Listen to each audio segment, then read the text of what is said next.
पहिलो मिलन यो मिलन अर्को मिलन हरेक मिलन तिम्रै साथ रहूं हरेक मिलन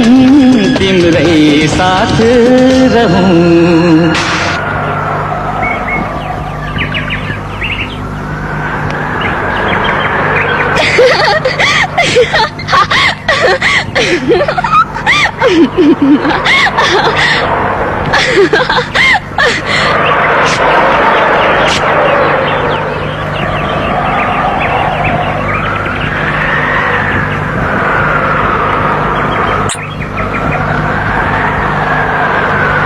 गोपाल बाबु तपाई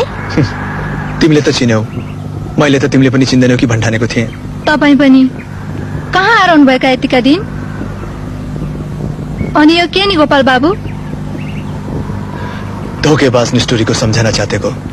जिन्दगी नै च्यातेर पुगेन कसले च्यात्यो तपाईले अरु कसले अनि अरु केही भन्नु छ छैन भने जाऊ मलाई यसै आफैमा हराउन देऊ जान्छु तर सुन्नुस्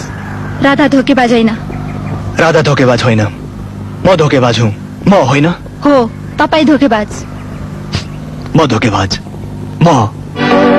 ऊ चाहिँ नि ऊ आफूले गरेको बाचा तोडेर कति सजिलै एउटा व्यापारीसँग हिँडिदी त्यो चाहिँ नि उसको स्वार्थ होइन महानता हो होइन मेरो अटल विश्वासलाई घात गरेर हिँडिदिनु विश्वासघात होइन इमानदारी हो त्याग र बलिदानको ज्वलन्त नमुना हो होइन इन्सपेक्टर साहब एकछिन मात्र छोरी मान्छेको ठाउँमा बसेर सोच्नुस् त तपाई त पढे लेखेको मान्छे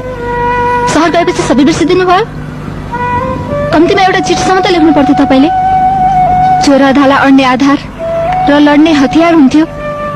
उल्टै गोपाल बाबुले त सहरकै ठूला खानदानकी छोरीसँग बिहे गर्ने रे भनेर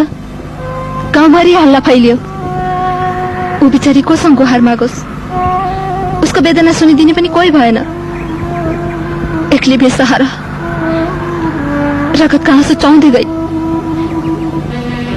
इन्सपेक्टर साहब यहाँ हरेक राधाहरूको बिहे त्यसरी नै हुन्छ तपाईलाई थाहै छ यो गाउँ हो सहर होइन यहाँ नारीहरूले आफ्ना इच्छा अनुसार केही गर्न पाउनन् उनीहरूले त परिवार र समाजको मनमानी शासनलाई थाप्लोमा उठाएर हिँड्नु पर्छ